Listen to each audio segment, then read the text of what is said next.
আসসালামু আলাইকুম রহমতুল্লাহ বরকাত। উম্মে হানি রাদিয়াল্লাহু তাআলা আনহুর প্রতি হুজুর সাল্লাল্লাহু আলাইহি সাল্লামের উপদেশ সম্পর্কিত একটা হাদিস আপনাদেরকে পড়ে শোনাচ্ছি। খুবই গুরুত্বপূর্ণ হাদিস, যাদের সময় আছে হাদিসটি শুনে যাবেন।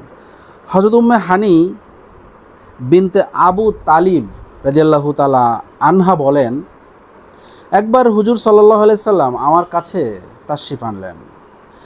আমি বললাম, ইয়া রাসূলুল্লাহ সাল্লাল্লাহু আলাইহি ওয়াসাল্লাম, আমি বৃদ্ধা হয়ে গিয়েছি, দুর্বল হয়ে গিয়েছি, এমন কোনো আমল বলে দিন যা বসেই আমি করতে পারবো।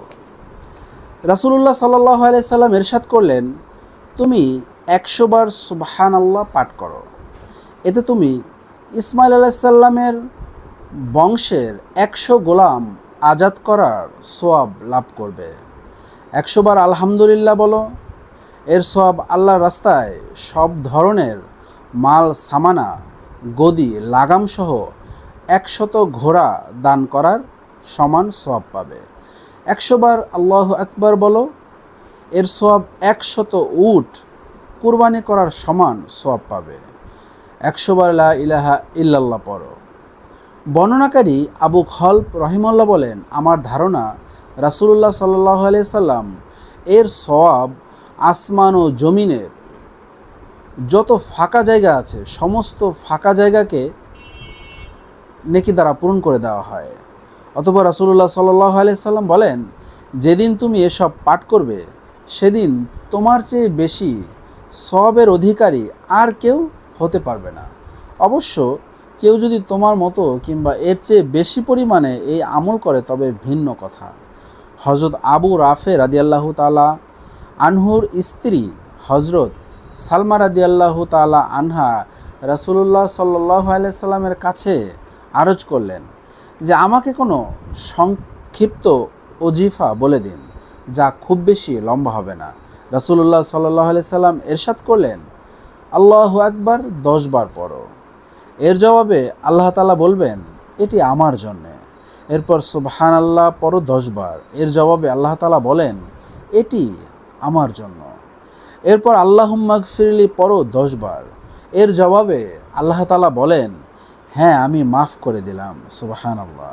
10 বার তুমি আল্লাহুম্মা গফিরলি বলো, 10 বারই আল্লাহ তাআলা বলেন, আমি মাফ করে দিলাম। তাবি আমর ইবনে শুয়াইব তার পিতার সূত্রে দাদা আব্দুল্লাহ ইবনে আমর ইবনে আস রাদিয়াল্লাহু তাআলা আনহু থেকে বর্ণনা করেন যে রাসূলুল্লাহ সাল্লাল্লাহু আলাইহি সাল্লাম বলেছেন, যে ব্যক্তি সকালে 100 বার এবং বিকালে 100 বার সুবহানাল্লাহ পড়বে সে যেন 100 বার হজ আদায়কারীর মতো সওয়াব লাভ করবে। সুবহানাল্লাহ। হযরত উম্মে সুলাইম রাদিয়াল্লাহু তাআলা আনহা বলেন, আমি রাসূলুল্লাহ সাল্লাল্লাহু আলাইহি সাল্লামের কাছে আরজ করলাম, আমাকে এমন কিছু শিখিয়ে দিন যার দ্বারা আমি নামাজের মধ্যে দোয়া করতে পারি। রাসূলুল্লাহ সাল্লাল্লাহু আলাইহি সাল্লাম ইরশাদ করলেন, সুবহানাল্লাহ, আলহামদুলিল্লাহ, আল্লাহু আকবার 10 বার করে পড়ো। এরপর যা ইচ্ছা দোয়া করো। অপর এক বর্ণনায় আছে, এই দোয়ার পরে আল্লাহ তাআলা বলেন, হ্যাঁ আমি কবুল করলাম। সুবহানাল্লাহ। কত সহজ আমল, না মুখস্থ করতে হয় না এর জন্যে কোনো পরিশ্রম করতে হয়। সারাদিন আমরা অনর্থক কথাবার্তায় কাটিয়ে দিই, অথচ যদি ব্যবসার জন্যে দোকানে বসে অথবা ক্ষেত খামারে কাজের সময় মুখে মুখে আমরা এইসব তাসবিহগুলো পাঠ করতে থাকি, তাহলে দুনিয়া কামাইয়ের পাশাপাশি আখিরাতেও অনেক বড় সম্পদ অর্জন করা হয়ে যাবে। আসুন আমরা আমল করি।